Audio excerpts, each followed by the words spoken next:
Pete, FA Youth Cup second round action for your boys down at Exeter on Wednesday. A team they know well, playing in, of course, the same division, and going to be an interesting one in a one-off game to see how you get on against them. Yeah, it's going to be a very interesting game. Obviously, we play Exeter in the Youth Alliance League. Also play them all the way throughout the age groups from 9s upwards, so a lot of the players will know each other, which is always interesting. But like you say, on a one-off game where both teams will be putting out their strongest team for the night, it'll be good to see where we're at in comparison, and obviously we're going to try and win that game. We've had a good run in the FA Youth Cup over the past couple of years, but it'll also be nice to go away from Cheltenham in terms of the stadium and go down to another venue. We've been fortunate in previous rounds, and also last year we were drawn pretty much at home for every game. So to go down to St James Park is a great opportunity, and one that the lads are really looking forward to. Yeah, Exeter have a good record, don't they, of producing young players, and of course, like I say, a team you know well. So what sort of threat are you expecting from them on Wednesday? Yeah, Exeter, they have a really good model. They've produced a lot of players for their first team, but also they've gone on to other clubs. So they've always been very strong and done very well. We're expecting a highly competitive game.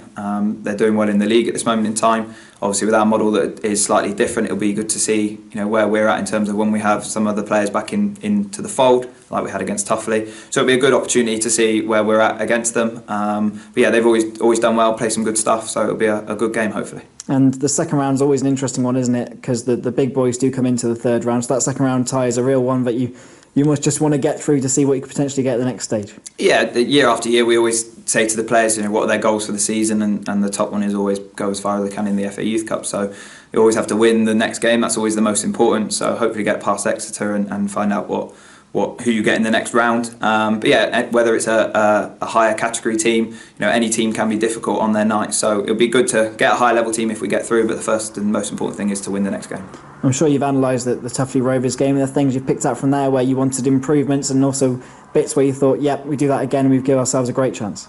Yeah, we've had some really good discussions with the players, especially around how we're looking to start games and the ability to have the intensity from the off. Against Tuffley we were quite soft and not really at it until probably the 65th minute. So it's really important that we learn from the messages of that last 30-35 minutes in terms of taking the game to the opposition, looking after the ball, and most importantly doing the basics right. And I think that's the biggest learning curve from the players, that when they're under pressure on those sorts of nights, can they do the basics right? And if they do, then they put themselves in a really good position to perform.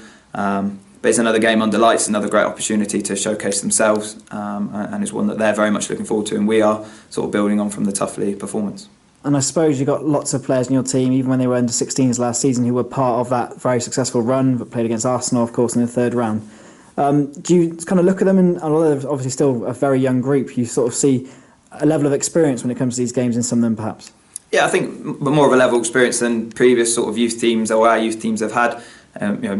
Pretty much all of the current youth team have had some form of men's experience, whether that's out on loan or sort of training with men's clubs. So we hope that stands them in good stead. And like you say, with the model, a lot of our under 16s play in the Youth Cup now year after year, so they've already had that experience and that taste of what it's like. But it's really important that they learn from that to then get better. They can't use that as a reason just to sit comfortable. They have to learn from their previous games and previous performances. What did they do well? What do they need to do better? And hopefully action that on Wednesday night.